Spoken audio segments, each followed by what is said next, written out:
कहानी की शुरुआत में हमें एक लड़की दिखाई जाती है जिसका नाम एन होता है। वह एक थिएटर आर्टिस्ट होती है, सबको हंसाने में माहिर।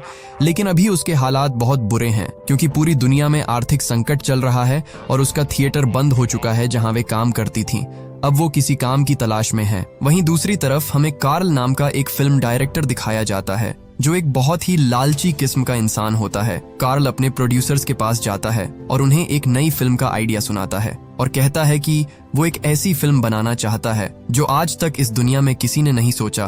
प्रोड्यूसर्स पूछते हैं कि ऐसा कौन सा आइडिया है। तब कार्ल उन्हें बताता है कि इस दुनिया में एक ऐसा रहस्यमयी आइलैंड मौजूद है जिसका नाम स्कल आइलैंड है, जहां आज भी ऐसे खतरनाक जीव रहते हैं जिन्हें आज तक किसी ने नहीं देखा।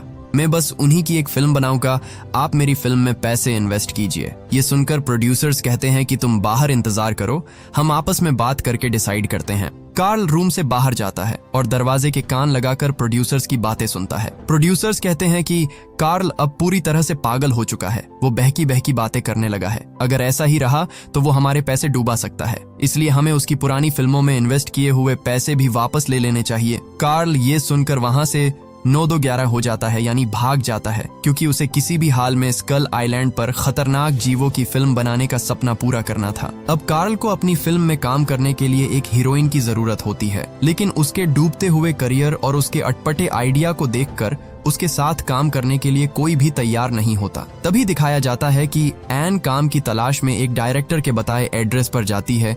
इत्तेफाक से कार्ल भी वही होता है और उसकी मुलाकात एन से हो जाती है।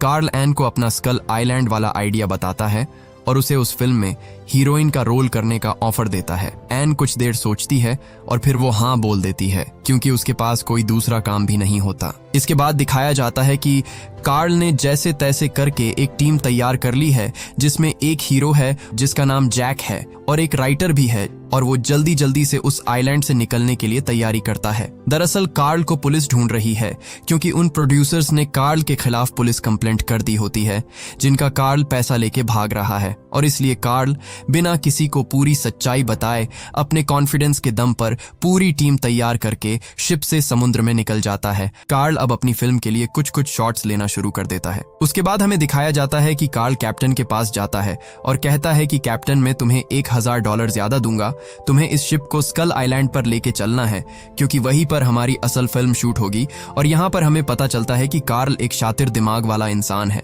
उसने अब तक किसी को स्कल आइलैंड की सच्चाई नहीं बताई है। कैप्टन भी हाँ कर देता है क्योंकि उसे भी वाइल्ड लाइफ देखना पसंद है और ऊपर से $1000 का लालच। कुछ समय बाद उनकी शिप एक ऐसे इलाके में पहुंच जाती है जहां चारों तरफ घना कोहरा होता है और कुछ भी साफ दिखाई नहीं देता। वे लोग रास्ता ढूंढने के लिए तारों की मदद लेते हैं, लेकिन तभी शिप का एक वर्कर जोर जोर से चिल्लाता है, चट्टान चट्टान।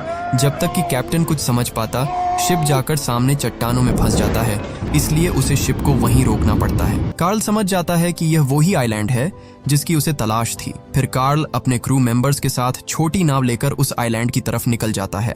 कैप्टन और उसके साथी वही शिप पर रुकते हैं ताकि शिप को चट्टानों से निकाल सके। वह लोग जैसे ही स्कल आइलैंड पर पहुंचते हैं, वहां एक अजीब डरावनी शांति होती है और तभी वहां रहने वाले आदिवासी लोग अचानक उन पर हमला कर देते हैं। जब तक कि वह कुछ समझ पाते, आदिवासी उन्हें घायल करने लगते हैं, लेकिन तभी कैप्टन अपनी टीम के साथ वहां पहुंच जाता है और अपनी गन से फायरिंग करता है।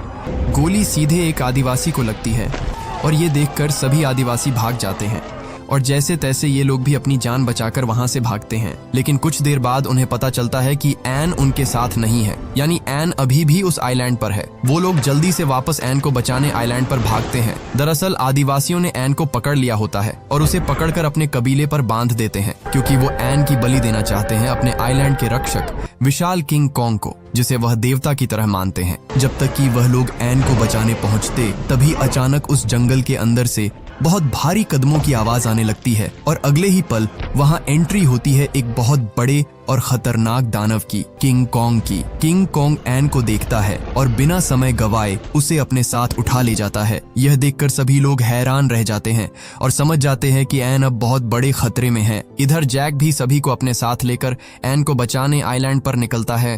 कंजूस डायरेक्टर कार्ल भी होता है और वो साथ में अपने कैमरा भी लेके चलता है। उसे जहां भी मौका मिलता वो अपनी फिल्म के लिए शॉट्स ले लेता। वह जिस रास्ते से जा रहे थे वो रास्ता आसान नहीं था, इसलिए वह थक जाते हैं और थोड़ी देर के लिए रुकते हैं। अगले दिन उन्हें उस आइलैंड पर दिखते हैं विशाल डायनासोरों का एक झुंड। डायरेक्टर कार्ल इसका भी फायदा उठाना चाहता था और अपनी फिल्म के हीरो यानी जैक को कहता है कि तुम आगे जाओ, मैं शॉट्स ले लेता हूं। लेकिन उसकी इस बेवकूफ़ी से डायनासोर का ध्यान उनकी तरफ चला जाता है और वे सभी उनके पीछे भागने लगते हैं। अब वहां अफरा तफरी मच जाती है और सभी अपनी जान बचाकर भागने लगते हैं। इसी बीच कुछ छोटे लेकिन बहुत खतरनाक डायनासोर लोगों पर हमला करने लगते हैं और उनकी टीम के कुछ लोग मारे जाते हैं। वहीं दूसरी तरफ किंग कॉन्ग एन को लेकर एक सुरक्षित जगह पर पहुंचता है। एन डर के मारे बेहोश हो जाती है। जब एन को होश आता है तो वह अपने सामने किंग कॉन्ग को देखती है और धीरे धीरे वहां से भागने की कोशिश करती है, लेकिन कॉन्ग उसे देख लेता है और गुस्से में उसे फिर से पकड़ लेता है। तभी एन को एहसास होता है कि अगर कॉन्ग उसे मारना चाहता तो अब तक मार चुका होता। इसके बाद एन अपने थिएटर के हुनर का इस्तेमाल करती है और कॉन्ग के सामने अलग अलग तरह की एक्टिंग और मजेदार हरकतें करने लगती हैं। ये देखकर कॉन्ग शांत हो जाता है और उसे मजा आने लगता है। वह हंसने लगता है और पहली बार एक खतरनाक दानव किसी इंसान के साथ जुड़ता हुआ दिखाई देता है। एन लगातार उसे एंटरटेन करती रहती है, लेकिन कुछ देर बाद वह थक जाती है और मना कर देती है। तब कॉन्ग एक छोटे बच्चे की तरह चुपचाप बैठ जाता है, जैसे उसे सच में उसकी परवाह हो। वहीं दूसरी तरफ जैक और उसकी पूरी टीम एन को ढूंढने में लगी होती है। काफी देर भटकने के बाद अचानक उनके सामने किंग कॉन्ग आ जाता है। उसे देखते ही सभी डर जाते हैं और बिना सोचे समझे उस पर गोली चलाना शुरू कर देते हैं। गोलियों से कॉन्ग बुरी तरह गुस्सा हो जाता है और वह जिस बड़े पेड़ के तने पर सभी लोग खड़े होते हैं उसे ही पलट देता है, जिससे सभी नीचे गिर जाते हैं। इसी बीच एन मौका देखकर वहां से भाग निकलती है, लेकिन भागते भागते वह सीधे डायनासोरों के बीच पहुंच जाती है। कई खतरनाक डायनासोर उसे पकड़ने के लिए उसके पीछे दौड़ने लगते हैं। वह जान बचाने के लिए भागती है और एक जगह से फिसलकर गिरने ही वाली होती है कि तभी किंग कॉन्ग वहां पहुंच जाता है और उसे बचा लेता है। अब यहाँ एक बहुत बड़ा और जबरदस्त सीन होता है जहाँ किंग कॉन्ग एक साथ तीन डायनासोर से लड़ता है। लड़ते लड़ते वे सभी एक गहरी खाई में गिर जाते हैं जहाँ चारों तरफ टहनियां और बेलें लटकी होती हैं। कॉन्ग एक टहनी पकड़कर खुद को संभाल लेता है और वहीं डायनासोर भी उसके सामने आ जाते हैं। वह एक एक करके सभी डायनासोर से भिड़ता है और पूरी ताकत से लड़कर आखिरकार उन्हें मार गिराता है। खासकर एक डायनासोर का जबड़ा पकड़कर उसे पूरी तरह फाड़ देता है। यह सब देखकर एन समझ जाती है कि कॉन्ग उसे नुकसान नहीं पहुंचाना चाहता, बल्कि उसकी रक्षा कर रहा है। वहीं दूसरी तरफ जैक और उसके कुछ बचे हुए साथी भी वहां से निकलने की कोशिश कर रहे होते हैं, लेकिन तभी उन पर खतरनाक कीड़े मकोड़ों का हमला हो जाता है। कुछ जमीन के नीचे से निकलते हैं और कुछ पानी से। ये इतने डरावने होते हैं कि सीधे इंसानों को निगल जाते हैं। इस हमले में कई लोग मारे जाते हैं और हालात और भी ज्यादा खतरनाक हो जाते हैं। देखते ही देखते जैक और उसकी टीम पर खतरनाक जानवरों का हमला और तेज हो जाता है और हालात पूरी तरह बिगड़ जाते हैं। तभी कैप्टन और उसके बाकी क्रू मेंबर्स वहां पहुंच जाते हैं और किसी तरह सबकी मदद करते हैं। कैप्टन जैक को साफ साफ चेतावनी देता है कि अब यहां से निकल चलो, क्योंकि एन शायद अब तक जिंदा नहीं बची होगी। लेकिन जैक उसकी बात मानने से इनकार कर देता है और एन को ढूंढने के लिए आगे बढ़ जाता है। वहीं कार्ल कैप्टन को समझाता है कि एन अभी भी जिंदा है, क्योंकि कार्ल अभी भी वहीं रुकना चाहता है ताकि वो अपनी फिल्म के लिए और भी खतरनाक शॉट्स ले सके। दूसरी तरफ किंग कॉन्ग एन को लेकर एक बहुत ऊंची चट्टान पर पहुंचता है, जहां से वह शांत होकर सूर्यास्त देख रहे होते हैं। यह एक बहुत ही खूबसूरत और भावुक सीन होता है। इसी दौरान एन थककर कॉन्ग के हाथ पर ही सो जाती है और कॉन्ग उसे जगाने की कोशिश भी नहीं करता। उधर जैक खतरनाक रास्तों को पार करते हुए आखिरकार एन तक पहुंच जाता है और उसे उठाकर वहां से ले जाने लगता है। तभी किंग कॉन्ग की आंख खुल जाती है और उसे लगता है कि कोई एन को उससे छीन कर ले जा रहा है। वह गुस्से में आकर फिर से एन को पकड़ लेता है, लेकिन इसी बीच किंग कॉन्ग पर कुछ चमगादड़ भी हमला कर देते हैं, जिससे कॉन्ग कुछ समय के लिए कमजोर और कंफ्यूज हो जाता है। इसी मौके का फायदा उठाकर जैक और एन वहां से भाग निकलते हैं। जैसा कि पहले से ही साफ था कि कार्ल बहुत लालची इंसान है। उसका असली मकसद कॉन्ग को पकड़ना होता है और उसे पता होता है कि एन के पीछे पीछे किंग कॉन्ग जरूर आएगा। जैक और एन किसी तरह भागते हुए उस बड़े दरवाजे तक पहुंच जाते हैं जो आइलैंड को बाहर की दुनिया से अलग करता है।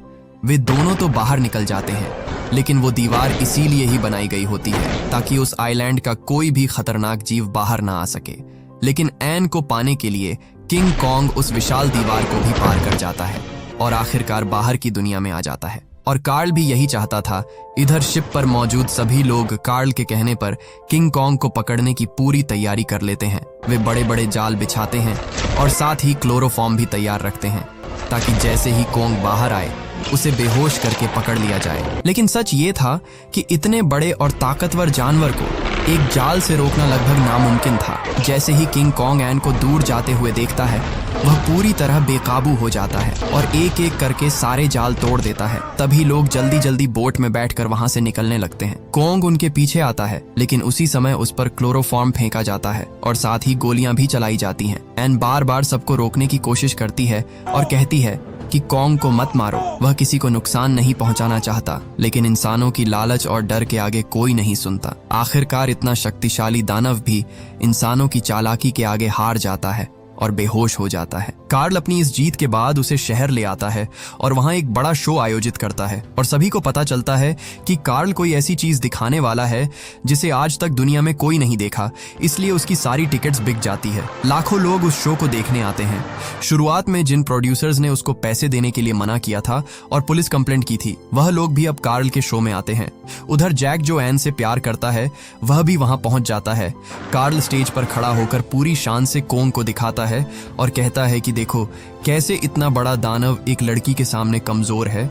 कार्ल इस शो के लिए किसी दूसरी लड़की को हीरोइन का रोल देता है, लेकिन जब कॉन्ग के सामने दूसरी लड़की लाई जाती है और एन वहां नहीं होती तो कॉन्ग गुस्से से पागल हो जाता है। वह अपनी जंजीरों को तोड़ देता है और सीधे वहां मौजूद लोगों की तरफ बढ़ता है। पूरा थिएटर दहशत में आ जाता है और लोग अपनी जान बचाने के लिए इधर उधर भागने लगते हैं। उसी समय किंग कॉन्ग की नजर जैक पर पड़ती है और वह उसे देखकर उसके पीछे दौड़ने लगता है, जैसे वो जैक से पूछना चाहता है कि मेरी एन कहाँ है। गुस्से और बेचैनी में वह पूरा थिएटर तोड़ देता है और शहर की तरफ बढ़ जाता है। रास्ते में गाड़ियां उसके सामने खिलौनों की तरह लगती हैं, जिन्हें वह आसानी से उछाल देता है। वह हर उस लड़की को पकड़कर देखता है जो एन जैसी दिखती है, लेकिन उसे एन नहीं मिलती। तभी जैक एक प्लान बनाता है और एन को कार में लेकर उसकी नजर अपनी तरफ खींच लेता है। किंग कॉन्ग उनके पीछे भागता है और आखिरकार एन उसके सामने आ जाती है। एन को देखते ही कॉन्ग शांत हो जाता है और काफी खामोशी से उसे देखता है, मानो वो एन को पूछना चाह रहा हो कि अब तक कहाँ थी तुम। अब कॉन्ग उसे अपने साथ शहर से दूर एक ठंडी जगह पर ले जाता है जहाँ चारों तरफ बर्फ जमी होती है। वहाँ कॉन्ग पहली बार एक बच्चे की तरह व्यवहार करता है। वह बर्फ में खेलता है, घूमता है और एन के साथ खुशी खुशी मजे करने लगता है, जैसे उसे एन के अलावा कुछ भी नहीं चाहिए हो। लेकिन यह सुकून ज्यादा देर तक नहीं टिकता, क्योंकि तभी वहां पुलिस और फौज पहुंच जाती है। कॉन्ग एन को बचाते हुए वहां से भागता है और शहर की सबसे ऊंची बिल्डिंग पर चढ़ जाता है, जहां से नीचे से उसे मारना मुश्किल होता है। तभी आसमान में प्लेन्स आ जाते हैं और कॉन्ग पर चारों तरफ से गोलियां बरसाने लगते हैं। एन बार बार उन्हें रोकने की कोशिश करती है और चिल्लाती है कि फायरिंग मत करो, लेकिन उसकी कोई नहीं सुनता। कॉन्ग बुरी तरह घायल होने के बाद भी एन को बचाने की कोशिश करता रहता है, लेकिन आखिरकार लगातार हमलों की वजह से वह कमजोर पड़ जाता है। प्लेन से लोग लगातार उसकी पीठ पर गोलियां चलाते हैं और एन भी रो रही होती है। और फिर एक बेहद दर्दनाक पल आता है जब किंग कॉन्ग उस ऊंची बिल्डिंग से नीचे गिर जाता है। नीचे खड़े लोग उसे ऐसे देखते हैं जैसे उन्होंने कोई बड़ी जीत हासिल कर ली हो। और अंत में कार्ल कहता है कि इसे गोलियों ने नहीं मारा, बल्कि खूबसूरती ने मारा, यानी ब्यूटी किल्ड द बीस्ट। और यहीं पर